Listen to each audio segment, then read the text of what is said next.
para los economistas nos parece muy peligroso basar la economía en aranceles porque distorsiona la economía, pero sabemos que empezamos ya de un marco distorsionado, ya existente por todas las regulaciones e impuestos que otros países nos ponen a Estados Unidos. Estamos en el Día de la Liberación, como ha llamado el presidente Donald Trump a esta fecha escogida para anunciar de manera oficial y con mayor detalle cada uno de los aranceles con los que él promete hacer a Estados Unidos rico de nuevo, como ha asegurado previo a este anuncio.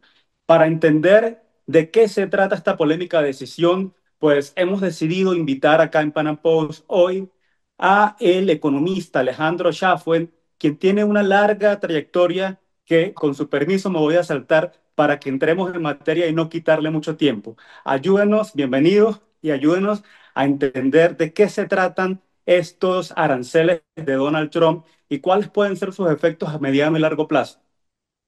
Un placer estar con ustedes. Con el presidente Trump, que no es un teórico de la economía, sino es más que nada un negociador en mercados muy difíciles, como era todo el sector de la construcción en Nueva York. Trump, uno no sabe si lo que dice es basado en una teoría o simplemente es realmente una estrategia para poder conseguir que los que comercian con Estados Unidos y compran nuestros productos nos pongan menos barreras. ¿No? Lo que está buscando básicamente es una especie de cambio de mentalidad de las reglas de juego del comercio internacional, porque ve que Estados Unidos él lo ve como una gran empresa, la más importante del mundo, y que no toma ventaja de su posición dominante en el mercado. Al revés, la mayoría de los países nos ponen más barreras a nosotros que las ponemos a ellos. Ahora, es un peligro pues, porque en el largo plazo los impuestos a los productos importados terminan bajando el nivel de riqueza en el largo plazo de un país, así que ciertos productos sean más caros, ¿no? Y tiene muchos otros problemas, pero nuevamente lo que no sabemos es si esto es una negociación. Yo acompañé a uno de los grandes economistas de Estados Unidos, Art Laffer, a hablar con toda la cúpula de Argentina, desde el presidente Milei a los ministros de Regulación y Economía, y Laffer le explicaba lo que hizo Trump en Europa en el 2018. Les dijo, yo te pongo aranceles ceros si Europa nos pone aranceles cero. ¿Qué hicieron los europeos? Nada. Entonces, para los economistas nos parece muy peligroso basar la economía en aranceles porque distorsiona la economía, pero sabemos que empezamos ya de un marco distorsionado, ya existente por todas las regulaciones e impuestos que otros países nos ponen a Estados Unidos. Claro, hemos visto también cómo hay este temor, esta incertidumbre en los mercados, índices como el Dow Jones, el Nasdaq, el S&P 500, pues cayendo en los últimos días por el temor, la incertidumbre a lo que representen estos aranceles, ¿no? ¿Cree que a pesar de que usted nos explica esta diferencia en ser un teórico de la economía y ser un negociador como Trump, puede a mediano o largo plazo llevar pues esto en dirección correcta a la economía de Estados Unidos? Mira, el senador Rand Paul, que me gusta mucho, que es más libertario, yo pienso muy parecido, dijo, me encanta la palabra tarifa mientras que no sean aplicadas, ¿no? El, esto puede ir en el camino correcto solamente si la gente actúa como actuó Israel, bajando los aranceles a todos los productos norteamericanos. Y lo que no sabemos que hablará el presidente Javier Milei hoy con el presidente Trump. Yo estuve presente cuando el presidente Milei en febrero, después de verse con Trump el mismo día en la reunión de CIPAC, dijo, yo estoy dispuesto a hacer una unión de libre comercio con Estados Unidos siguiendo las reglas de reciprocidad. Entonces, si la reciprocidad y este juego de que los vamos a tener los mismos aranceles que los países que nos compran a nosotros, solamente será beneficioso si lleva a una baja de aranceles. No será beneficioso si lleva una suba de aranceles. Estoy dejando de lado, claro está, lo que es comercio con países que son cuasi criminales y que abusan de los derechos humanos como China, que no solo tiene esos problemas de derechos humanos, sino que sus empresas tienen todo el privilegio de un aparato estatal de control del Partido Comunista que les permite competir con enormes privilegios contra otros productores. Claro, es decir, usted considera que son beneficiosos mientras sirvan para negociar, pero no mientras lleguen a aplicarse como tal, ¿no? Porque pues los aranceles evidentemente van a encarecer los productos importados en Estados Unidos, que esto lo termina pues pagando el consumidor. Y aunque Trump apunta a incentivar la producción local, ¿cree que pueda ser tan sencillo lograr pues esto que se ha logrado con Israel sin que en este periodo pueda tal vez salirse de control la inflación? Bueno, a ver, de vuelta, la inflación es un fenómeno monetario. Los aranceles, si no se incrementa la cantidad de moneda, producen baja de riqueza. Hay muchos amigos míos que entran en el juego político y no son buenos economistas, ¿no? O no están razonando como buenos economistas, están en el juego político de Trump. Mire, para tus oyentes o los que nos están viendo, un impuesto a los productos extranjeros los paga parte nosotros, pero también lo paga en el exterior la empresa que vende menos porque el producto va a costar más. Entonces el costo es compartido. Los impuestos a los productos internos los pagamos los dos. Entonces parte de la estrategia, perdón, los pagamos solo los norteamericanos. O sea, uno recae en los dos países y otro recae solo en los norteamericanos, ¿no? El impuesto interno. La idea del compromiso que hizo el presidente Trump con el señor Musk y el secretario de Comercio Lutnick es que si entran ingresos netos por los aranceles, que está por verse, van a bajar los impuestos hasta el punto que estarían dispuestos a eliminar el impuesto, el impuesto a los réditos. Acuérdense que Argentina llegó a la gloria de Estados Unidos cuando el principal impuesto era los impuestos externos, los aranceles. Hoy todavía hay un país que es Bahamas, que no tiene impuesto a la renta, no tiene impuesto corporativo, ¿no? No tiene impuesto a la herencia, pero tiene aranceles. 40-50% de lo que gasta el gobierno de Bahamas viene por aranceles. Así que no hay, yo soy partidario del libre comercio entre actores no criminales, ¿sí? Pero hoy en Claro. día está el aparato regulatorio que existe en todo esto que llamamos libre comercio, que concuerdo con lo que dijo Lutnick en una reciente entrevista, que dijo, mira, hoy realmente no hay casi libre comercio, son miles de regulaciones en cada tema que toquemos.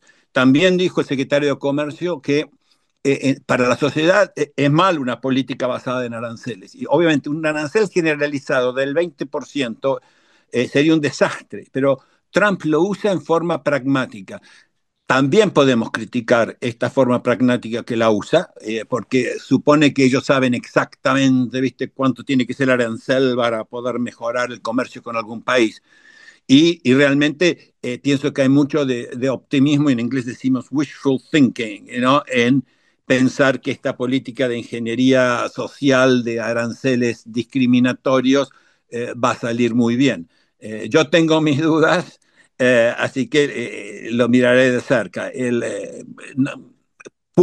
La bolsa puede crecer, sobre todo las acciones de algunas empresas que se pueden beneficiar, ¿no? En el mediano plazo, pero de vuelta, en el largo plazo la economía cerrada ayuda a incrementar la pobreza, no a bajarla.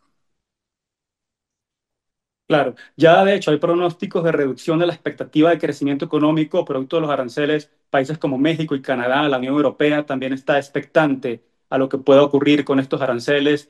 Incluso Estados Unidos, hay muchos analistas que son precavidos en cuanto a la expectativa de crecimiento. Ha habido medios y expertos que han advertido que sobre la posibilidad de una recesión económica. Sin embargo, el presidente Donald Trump dijo hace poco menos de un mes que esto será un periodo de transición centrado en aranceles. ¿Usted qué cree? ¿Cree que se acerca una recesión en Estados Unidos o que en efecto, como dice Trump, puede ser un periodo de transición y un momento de corrección y una oportunidad tal vez para la inversión? Bueno, ustedes, los que son economistas, y el señor Musk describió esto muy bien, la forma en que se mide el crecimiento por los macroeconomistas es muy peligrosa. Todo gasto de gobierno aparece como sumando al Producto Bruto, no importa qué negativo que sea ese gasto, ¿correcto? Y también le dicen que tiene más poder multiplicador porque se gasta todo que el consumo, el gasto es privado, porque aparte el privado a veces ahorra parte de sus ingresos, entonces lo que quiero tratar de decir, que la baja en el gasto público que está fomentando y empujando el señor Musk, viendo todo el derroche y el robo que existía en casi todas las agencias de Estados Unidos, puede sí, en la medida contable, Claro. llevar a una baja de la medición y los medios van a decir, va, Estados Unidos va camino a la recesión. Pero para mí que se corte el despilfarro y el derroche del gasto estatal, por más que en las estadísticas tenga un impacto negativo, en el largo plazo puede ser muy positivo. Pero repito, si esto va más de una negociación y va más allá de un castigo a actores criminales en el mundo de la economía, va a ser peligroso, ¿no? Pero si esto se circunscribe a tratar de que bajen los aranceles en la mayoría de los que comercian con Estados Unidos, va a ser positivo. Algo sí que creo que es unánime en casi todos los economistas y algunos que en privado cercanos a Trump dicen es que la política con Canadá, ¿viste? Tratar a Canadá como tratamos a China, por ejemplo, u otros países que son muy regulados y ponen muchas barreras, causó un efecto, está causando un efecto negativo, ¿no? Es cierto que Canadá cobra impuestos más altos en muchos sectores que Estados Unidos, pero yo creo que ha sido eso un error de Trump, pero el presidente Trump nunca pide perdón, nunca pide disculpas.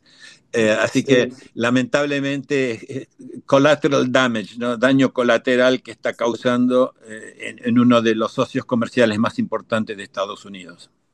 Sí. Usted ya mencionó al presidente Javier Milei de Argentina y aquí quisiera preguntarle, pues, su opinión en cuanto a cómo entender la política proteccionista de Trump cuando liberales clásicos como Javier Milei, pues, se han acercado a la Casa Blanca desde el 20 de enero, desde el de regreso de Trump al poder. ¿No hay aquí tal vez una contradicción entre lo que es el libre mercado, el libre comercio, que ya usted nos habló que parece que ya no es tan libre, ¿no? Y las ideas libertarias, o pueden convivir este nacionalismo, este proteccionismo político de Trump y las ideas de un liberal más ortodoxo como Milley? Mira, Milei cuando llega al poder, y tuve la suerte de estar en la inauguración y con su equipo, él dice una cosa es la teoría y otra cosa es la práctica.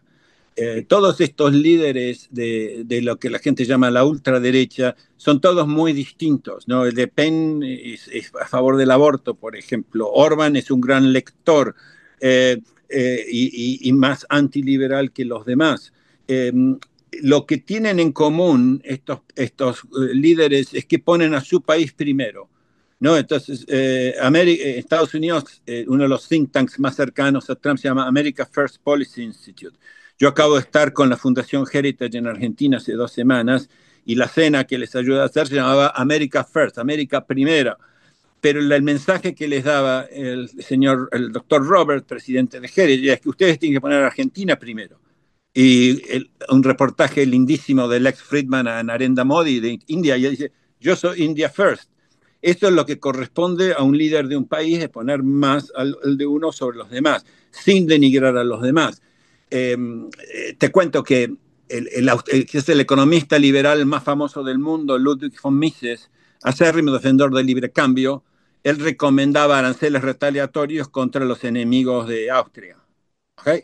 Y obviamente que no tiene que ser para siempre, pero así que él, no pienses que esta unión de gente que es pro-occidental eh, va a ser homogénea en todos los tópicos. No va a ser en aranceles, no va a ser en defensa, no va a ser, ¿viste? En temas de vida y familia. Cada uno de estos líderes tiene ideas distintas, ¿no? Y entonces yo creo que ese realismo existe y creo que hay una especie de pacto no escrito que las Sí, críticas las hacen, no las hacen en público. Entonces, y yo creo que también entre el gabinete de Milei, alinearse con Estados Unidos es como un requisito en casi todos los temas que existen, ¿no? Acuérdense que Estados Unidos es 40 veces Argentina. 40 claro. veces. ¿No? Eh, Así que mientras que Milei no salga diciendo me encanta la palabra aranceles, tarifas, eh, yo, Claro. yo estoy contento. Pero acuérdense, tenemos muchos aranceles más altos en Argentina que en Estados Unidos. Incluso tenemos esta obscenidad que son impuestos a la exportación. Argentina le cobra impuestos al exportador exorbitantes, eh, porque el Estado, por más que Milei hizo una obra heroica achicándolo, todavía es enorme en Argentina. Y Claro, es heredado del kirchnerismo. es, es, de, y es heredado de una cultura de peronista de muchísimo tiempo. Y lo peor es el cáncer de la emisión monetaria, que es el impuesto que recae generalmente en las clases más pobres y que los gobernantes le pasan la culpa siempre al vendedor, porque dice que él sube los precios. No, la verdad que es lo que está haciendo Milei es magnífico, tiene mucho por delante, muchos desafíos y de vuelta, hay muy buen diálogo, por ejemplo, en el equipo de regulación de Argentina, ¿no? De Sturzenegger y Wisi y demás, con el equipo de Besos, ¿no? Así que hay una especie de mutua admiración, pero no son sin peligros, ¿no? Ni Milei ni Trump son seres perfectos. Claro. Básicamente el objetivo de Trump, si nos ponemos a ver con estos aranceles, es por un lado premiar a las empresas que produzcan en Estados Unidos y castigar a las que lo hagan afuera, tomando en cuenta que pues hay muchas empresas, siendo pues Estados Unidos el país más industrializado del mundo, tiene muchas empresas que no todas están en Estados Unidos, que por conveniencia en cuanto a lo que es mano de obra, muchas, por ejemplo, tecnológicas tienen plantas en China, muchas automovilísticas tienen plantas en México, ¿no? ¿Cómo cree que pues esta política de aranceles pudiera tal vez afectar específicamente a Latinoamérica, a Hispanoamérica? Pues si llega a concretarse, por ejemplo, en el caso de los aranceles a México, por poner un ejemplo, que es tal vez el vecino más cercano y que podría resultar afectado, podría esto llevar a devaluación de la moneda, a desempleo, si las empresas deciden regresar a Estados Unidos. ¿Cómo ve usted en general a Latinoamérica en esta guerra comercial, esta guerra de aranceles? Bueno, primero, obviamente que no me gusta la palabra guerra, ¿no? El mercado está Sí, basado en el intercambio voluntario y no me gusta, de vuelta, porque estoy entrenado como economista liberal, ese lenguaje de que es bueno, ¿no? Si lo producimos en casa y es malo si lo producimos afuera. Como te dije, la anécdota que real, que pasó, viste, que Trump ha ofrecido aranceles ceros a Europa en el pasado, si ellos ponen aranceles cero, y que se está hablando un acuerdo con Argentina. O sea, no es un dogmático teórico del mercantilismo, es una persona que habla de una forma muy ligera de muchos temas y me parece peligroso porque quizás lleva a la idea de que hay una doctrina de interés nacional de ser autosuficientes, ¿no? El presidente de un instituto que yo aprecio mucho y lo aprecio él, de Heritage, en un trabajo que acaba de sacar, básicamente alaba el hecho de que podamos ser autosuficientes. ¿Viste? En algunos rubros estratégicos sí hay que tener autosuficiencia, pero ponerlo como doctrina general es muy peligroso. Y sobre todo para los dos países con los que comerciamos, ¿viste? Más en Norteamérica, va, México y Canadá. En México estamos atados también, ¿viste? Con una gran parte de la población, ¿viste? Que viene de México, pero es un país tremendamente difícil, no ha hecho ni cerca lo que tiene que hacer por el Estado de Derecho, es un país donde los carteles de la droga tienen enorme poder y los capitalistas crony de derecha y de izquierda no permiten las reformas que debería hacer para lograr una verdadera unidad comercial con Estados Unidos sin privilegios. Así que bueno, el lenguaje no me gusta, espero que se corrija vía a menos restricciones al comercio en México, pero también espero que, me gustaría que el presidente Trump y su equipo moderen un poco su lenguaje en temas económicos. Sí, y por último, un arancel que no quiero que pasemos por debajo de la mesa, que sin duda tiene una intención más política que económica, que es el arancel secundario del 25% a los países que compren petróleo y o gas a Venezuela. ¿Cree que esta medida puede ser más efectiva que las sanciones aplicadas durante su anterior administración para asfixiar a la dictadura de Nicolás Maduro? Mira, la verdad que hay que apretar a los dictadores por todos lados y sobre todo es criticando a los socios capitalistas de las dictaduras. Yo estuve en campaña y lamento porque alguien pueda perder trabajos, de que Chevron no pueda lucrar con sus negocios con el dictador. Pienso que sí, que hay que seguir todo tipo de presión y también pondría presión, mucha presión inteligente con los socios grandes Venezuela, ¿no? Desde Cuba en parte de inteligencia a China y también todo el mundo iraní. De vuelta, piensen que solamente son no, 3 meses de que asumió poder, ¿no? O menos el presidente Trump. Algo, mira, que ya estaba pasando, me preguntaste sobre el efecto en las empresas. Puede haber empresas como en el pasado, ahora en Brasil, Gerdau, la empresa de acero, que tiene empresa en Estados Unidos, Ameristeel, y hay que ver cómo pega la integración, por ejemplo, en el mercado automotriz, ¿no? Donde es tan importante México, cómo juegan todas estas reglas con el mercado interno de Estados Unidos y el mercado de México. ¿Entendés? Porque obviamente no he visto las reglas de por producción de origen, por ejemplo, si un auto que tenga 30% de componente importado de México se lo considera, viste, igual que uno que tenga 80%. Eh, pero nuevamente, me parece un juego peligroso y si Trump lo está haciendo en forma de un juego para conseguir mejores condiciones, es menos problemático, pero recomendaría, viste, un lenguaje quizás más amable, especialmente con los países que son más aliados y que tienen mejor Claro, Estado de países. Derecho.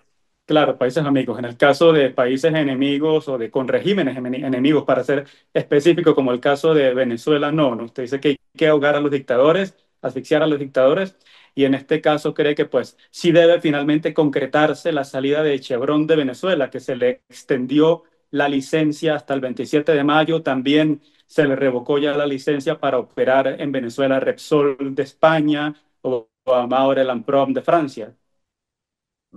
Sí, y hay que ir más allá, ¿no? Porque también hay bancos que colaboran, hay intereses muy fuertes, ¿no? Pero de vuelta, es muy difícil la situación en Venezuela, pero Estados Unidos tuve la suerte de conocer también al subsecretario de Estado, Chris Landau, eh, tiene el secretario de Estado Marco Rubio, ¿no? que está más enfocado en Cuba, que también es un juego, no, es un país muy problemático donde los derechos humanos se vienen violando por más de medio siglo, ¿no?